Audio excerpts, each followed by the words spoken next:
پارتیا دستهلدار ترکیه AKP ل 39 نافچهیان انجام هلبژارتنان رد کرد. روشا دو زاروکن خودی پیوستین تایبت ل کامپکا پنابرین سوریه هر دچه خرابتر دبه.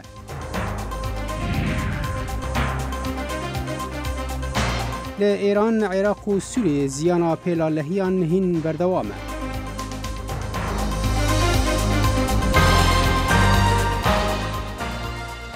برنامه کد کنکشن دنگ امریکا واشنطن سلاوریز. روش خوشو امیدوارم دمیگی خوش ولمان بوانسر. سروکی ترکی رجب طیب اردوغان توشی هر گروترین شکست بو لهالبژاردنەکانی ڕۆژی یەکشەممە کە پارتەکەی AKP کۆنتڕۆڵی هەردوو ئەنکارا و ئەستەمبۆڵی لەدەستدا. شکستەکە زیانێکی زۆری بەناوبانگی ئەردوغان گەیاند. پارتیا دەسەڵاتدارە تورکیا AKP بریارە ڕەتکردنا ئەنجامên هەڵبژارتنên خۆ cihî li sihûneh deverên Îstanbulê da piştî serkeftina berbijارê opozîsyonê li gor dawîtirîn encaman. Herçende encamên fermî hêşta nehatîne ragihandin lê serokê desteya bilind ya helbijartinên Tirkiye dibêjin hejmara dengên berbijarê CHP Ekrem İmamoğlu zêdetir in. Şu an itibariyle Ekrem İmamoğlu Heta niha o li gor hejmarên bi destê mekeftin Ekrem İmamoğlu 4.159.605 deng bi dest xistin. Hem ber 4.131.761 deng bo Binalî Yildirim. Opozisyona Tirkiye serkeftin li çendîn bajarên mezin divan helbijartinan da bi dest xist. Li dema çend salên borî Tirkiye di qeyranên aborî derbas dibitin digel zêdebûna rêja bêkariyê û zêdebarî hindê qeyranên siyasiyên navxwî û yên derve. Renge ev ye egera pajveçûna AKP. İstanbul paytextê sazkarî û diravî û kultûriya Tirkiye û hertemboya handerên guharînên siyasî. Çeyrek yüzyılda Gorîna İstanbulê di helbijardinan de handere bo opozisyonê û dê bandoreka dem dirêj di siyaseta Tirkiyeda hebît. Li gor encamên nefermî guharîneka mezin bi ser nexşa siyasiya Tirkiye divan helbijartinan da çêbû. Parlamenterê HDP İmam Taç Çier gote berdamê mehvan û mijar tevî zordariya dijî HDP hatî kirin lê ev encame serkeftineke. Bandorekî pir zêde divan helbijartina li ser HDP hebû. و ناوی باندور دجی سه باجار مزن و کردستان هشت باجار توایی هات استندناوی لگورامه سرکفتنه کیه.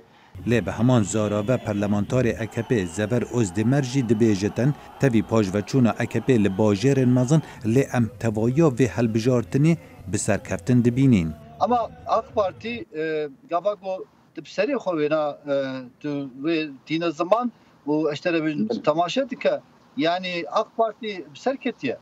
Hükümeta Türkiye dest bi ser 95 bajar vaniyan dana ku HDP de helbijartinên sala 2014 bi dest xiste bûn û serokên wan şaredariyan bi tîrorê gunehbar kirin û piraniya wan di zîndanê dane. Şandê civata Ewropa ewa çavdêriya helbijartinan dikir dazanîn ku ev helbijartine ne li gor pîvanên civata Ewropî bûn û neyên mafê mirova bûn û her wesa dazanîn ku nasandina Tirkiye bû tîrorê ne li gor pîvanên Ewropa ne. Em haydarin ku nasandina Tirkiye bo tîrorê ne li gor pîvanên civata Ewropî ne û ne li gor mafên mirova ne. û em bawer dikin ku ne her endamekî HDP terorîst e yan renge terorîst bît. Eger encamên dawiyê yên helbijartinên xwe cihî wekû yên berahiyê bin dê ev bite xaleka wergêranê li ser rewşa siyasiya Tirkiye. Şareza bawer dikin yan dê desthilatê naçar bikit berew rîformên siyasî û aborî ve biçit yan jî Tirkiye berew qonaxeka alûster diçit. Xalid Fettah, Dengê Amerîka. پارتیا کوماریا گل CHP ل جمارک باجارên mezinên Tirkiye serkeftin di hilbijartinan ve qezenç kir. Di nav de jî bajarên İzmir û Stenbol û Ankara piştî ku alîgerên HDP jî li wan navçeyan dengê xwe dan wê. Ji bo axaftina li dor van pêşketinên nû peyamnêrê me Eyûb Demîr niha bi me re ye. Eyûb dema te baş serkeftina CHP li Enqerê tê çi wateye wê çi guhertinê li ser erdê bike? Guhartina yekemîn dikarim bêjim ku eva 25 salê ku CHP li Enqerê nebûbû desthilat ji bo ku eva 25 sal şûn da CHP cara yekem e ku li Enqerê desthilatiya şaredariyê careka van xiste destê xwe. Taybetiyeka din jî ew e ku yani ev der paytexta Tirkiye yani navenda bîrokrasiyê ye. هەموو تشت لەوێ دەرێ تێ و دەچێت ji bo wî jî em bêjin serokê şaradariya Enqerê taybetiya siyasetê navenda siyasetê jî dixe bin perê xwe lê tiştekî din CHP ana rastî ew qas dem şûnda û destpilatiya AKP'yê jî piştî 25 sala daket xwarê CHP serket vê ew de em dibînin ku CHP ji vî şûndatir wê siyaseteka nû bide pêşiya xwe yani heya niha digotin ku CHP bes naxwaze bibe destpilat naxwaze شرخینه بس خوازه اپوزیسیون نابسکنه اوا تایبتیکا تایبت دنقره در دخینه باشه ایوب یعنی جبر او سرکفتنا جهپ او جبر لاوازبونا اک پارتی بو ل جبر کو هدف آریگرن هدف پشتگیریا جهپ کرو هشت کو او حوالبندیا نراگهاندی بهتر به حزب به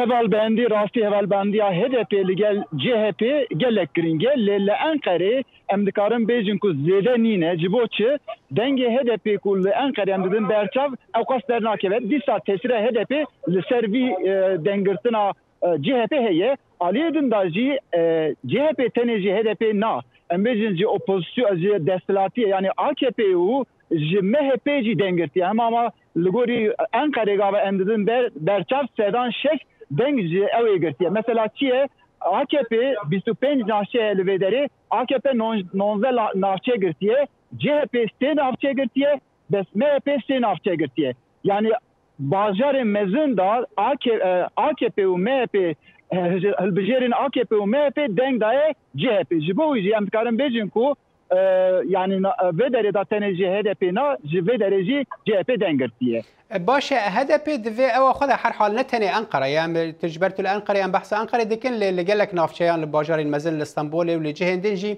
هدف پشتگیریا جهپ که کرد دوی درباره ده لوی داره چاوات خوندن یعنی قزنجا هدف دوی درباره ده چیه کو پشتگیریا یعنی دنگین خودان جهپ راستی دو پروین بولدای هستروکا HDP پروین بولدان و ها گفت گو me kazanç kir me xwast ku hin kesî winda bikin yani vê derê da HDP em bêjin li Tirkiye awayekî em bêjin dîtbar û ew tiştek bi dest nexist lê awayekî psikolojîk ta tiştek dest xist ew jî ev e ku HDP gava bixwaze dikare li siyaseta Tirkiyeyê de tesîrekê derxîne pêş eva yek duyem jî HDP rastî aliyê din da jî wek mîna hêzekê li her derê Tirkiyeyê diyar kir em bêjin Stenbol hekî HDP neba dernet ket Edene dîsa nefsî wî ye û Mêrsîn nefsî wî ye ji bo wî jî li her derê Tirkiye rêxistina HDP xudanê hêze xudanê bandorê eva carekê dinê diyar bû em dikarin bêjin belê peyamnêrê me li Enqera Eyûb Demîr gelek spas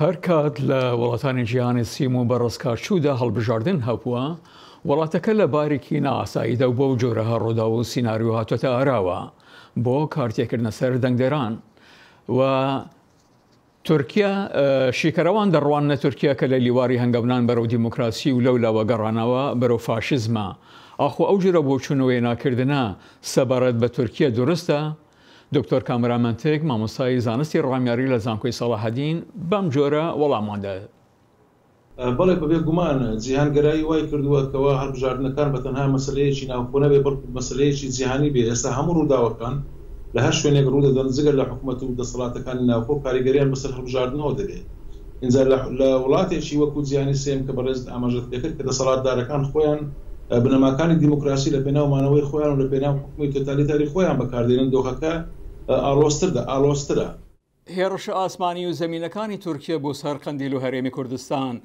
هەڕەشەکانی ئوردگان دژ بە ڕۆژاوە پشتیوانیکردنی ئوردگان لە غەزە و بەرزایەکانی گۆلان و هەروە نواندنی خۆی وەکو پاریزەری ئیسلام تاچە لەمانە پەیوەندی بە هەڵبژاردنەکەەوە هەبووە بەبێ گومان کاریگەریی نێگەتیفانەی لەسەر هەڵبژاردنەکان هەبووە بەداخەوە دیارە ئەو بانگەشانەیەکەوە ئەردۆگان بۆی دەکرد تا ڕادەیەکی باش شەقامی کوردی چ لە باکووری کوردستان چ لە باشوورەوە زیاتر فری و داوە بێگومان کاریگەریەکە لەسەر ڕۆژ ئەو لەسەر ڕۆژهەڵات کەمتر بۆ بەڵام لە باشوور و لە باکووری کوردستانەوە بینیمان لە ئەنجامی ئەو هەڵبژاردنە دیارە لە شارە کوردەکانیش توانیوێتی دزە بکاتە بۆ ناو دەنگدەری کورد و ڕێژەیەکی هێناوە کە من پێم وایە هێنانی ئەو ڕێژەیە بۆ دەسەڵاتێک کە بە ئاگر و ئاسن مامەڵە لەگەڵ کورد کردیە کارێکی کارەسات ئامێزە بۆ نەتەوەی کورد بۆ بردنەوە لەم هەڵبژاردنە لایەنە بەشداربووەکان تا چەند لە یەک تێگەیشت بوون و خوێندنەوەی باشان بۆ دەستی یەک هەبوو.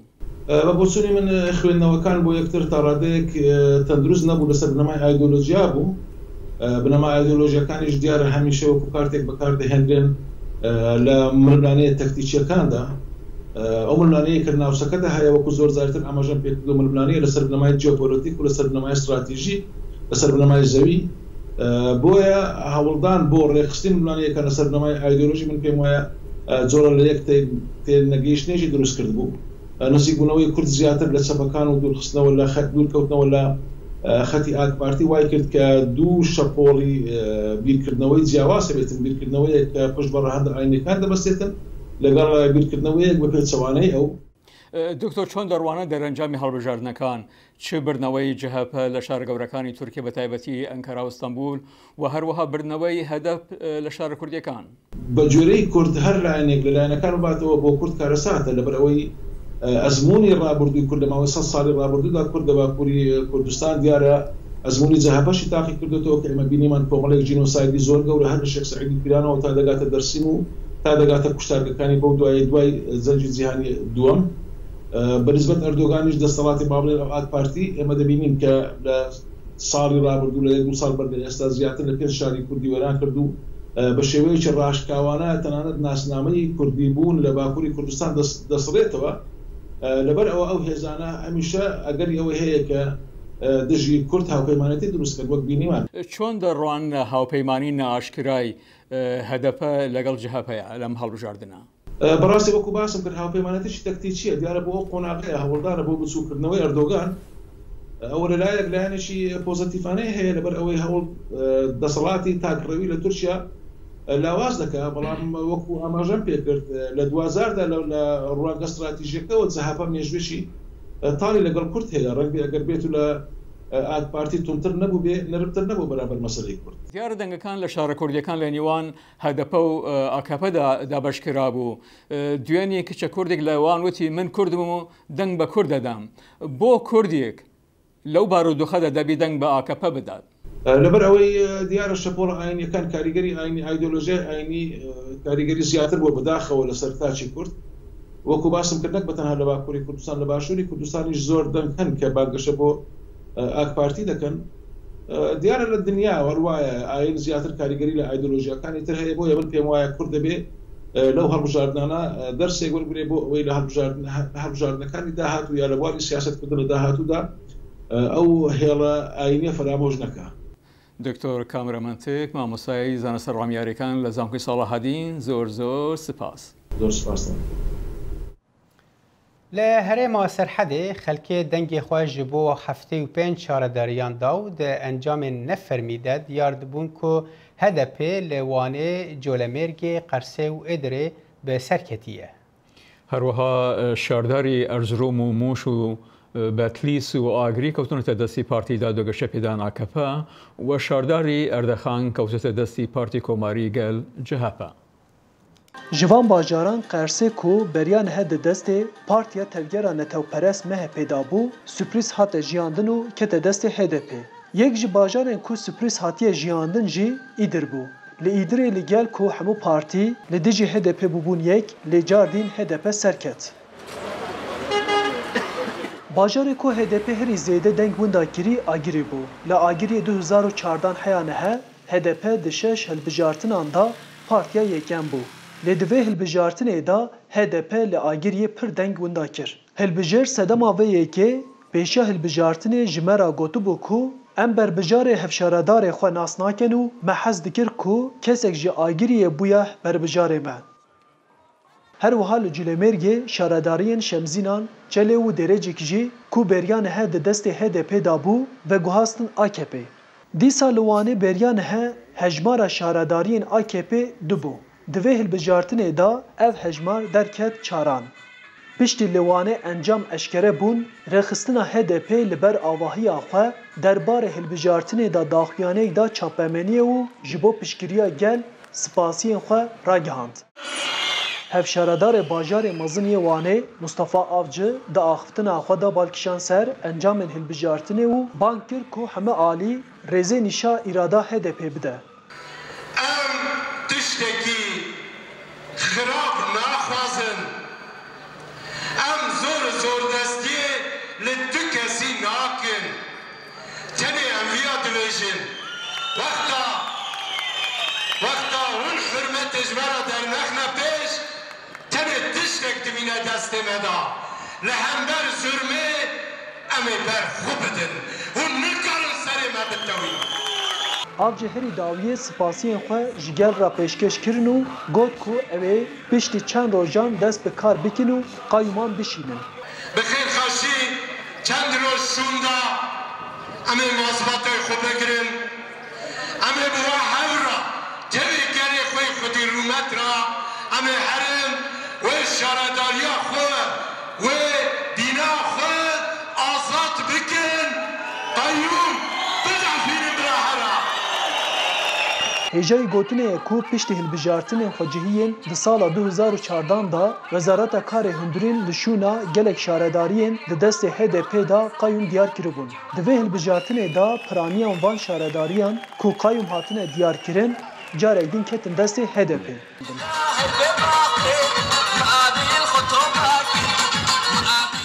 Arif Aslan, Dengê Amerîka, Wan.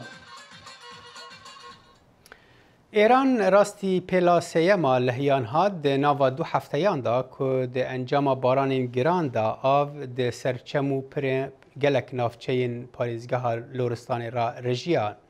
پلا سیما یکما لحیان روجا 19 مهابوری لباکور روجلات ولیت بو و پشتی هفته که پلا دویم لروجاوا و باشور روجاوا بو.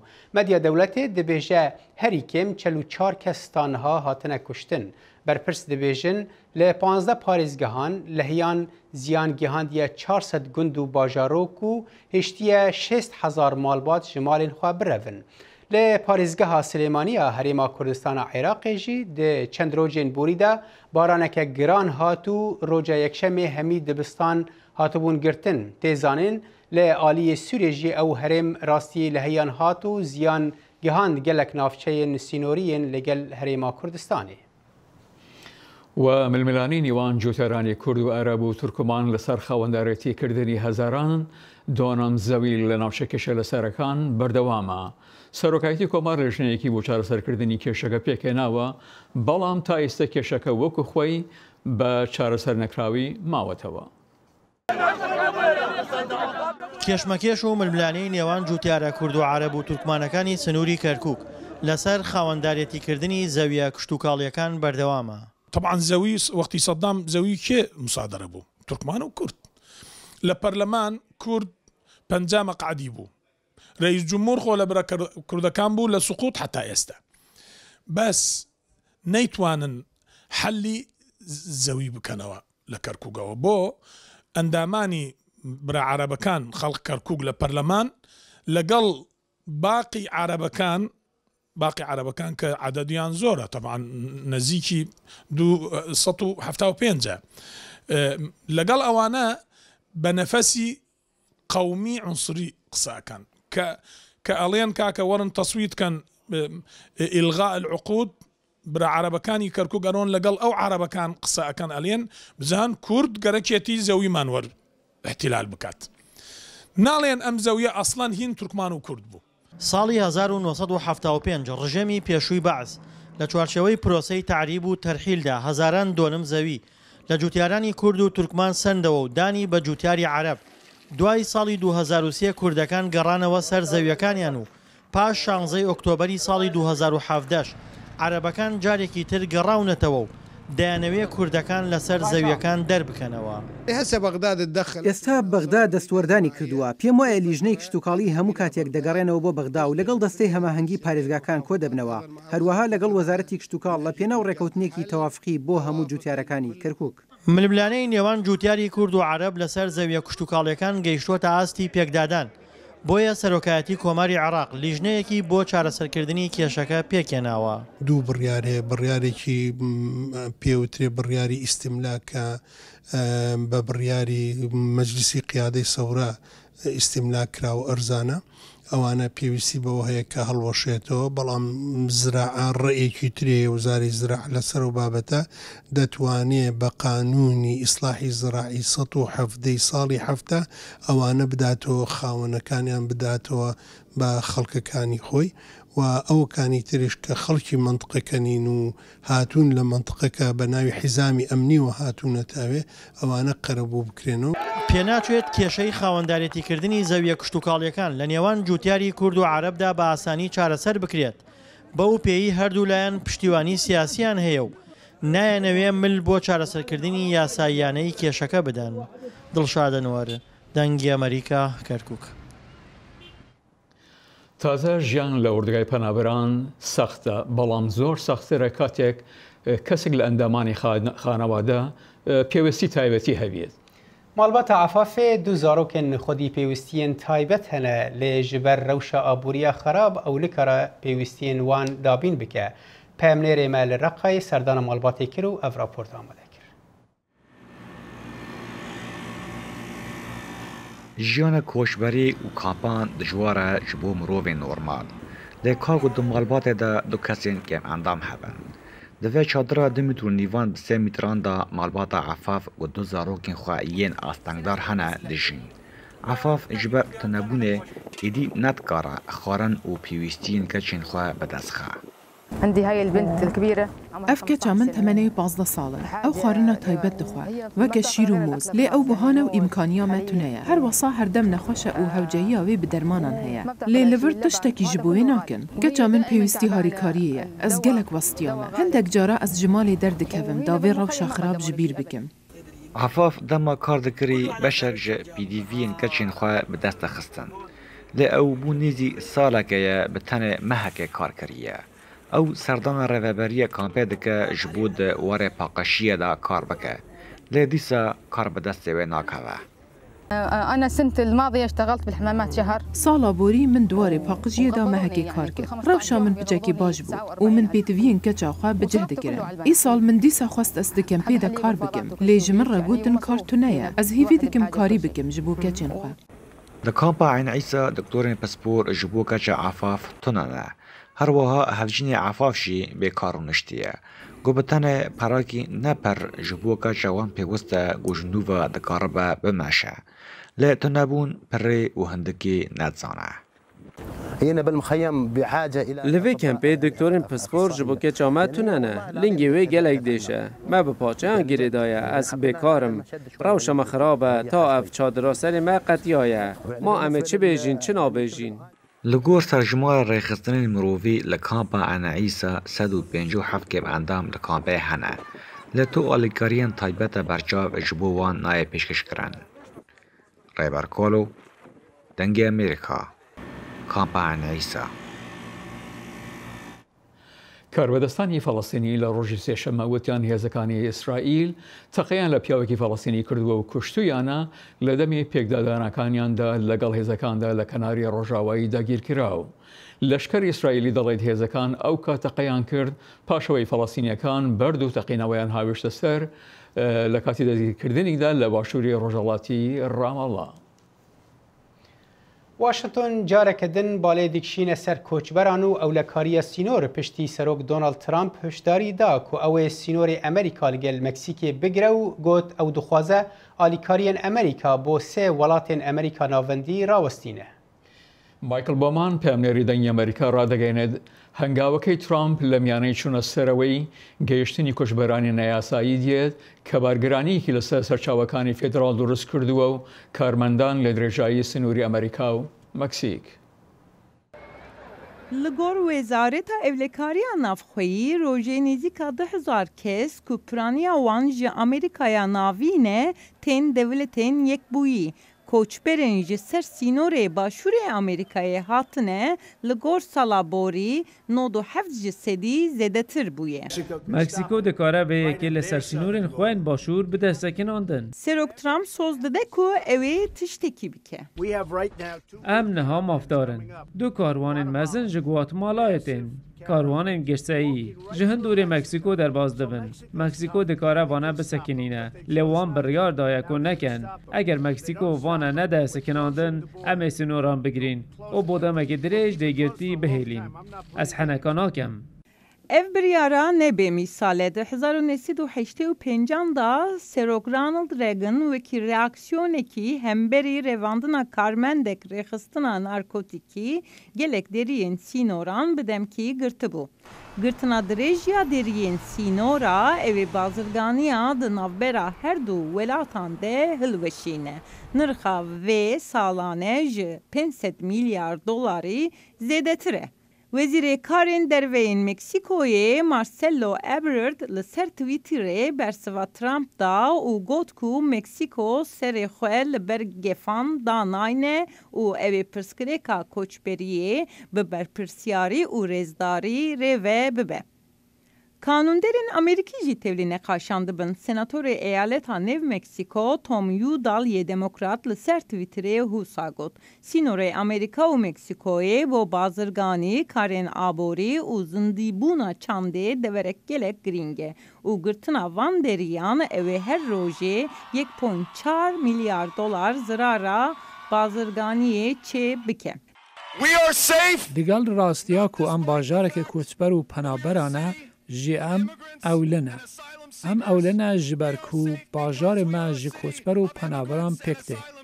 Em fêr bûn ku ji cudatiyên xwe netirsin, li ber wan rêz bigirîn û hembez bikin. Koşka spî dibêje ku bilî karanîna tedbîrên tund tû çareseriya Trump nîne.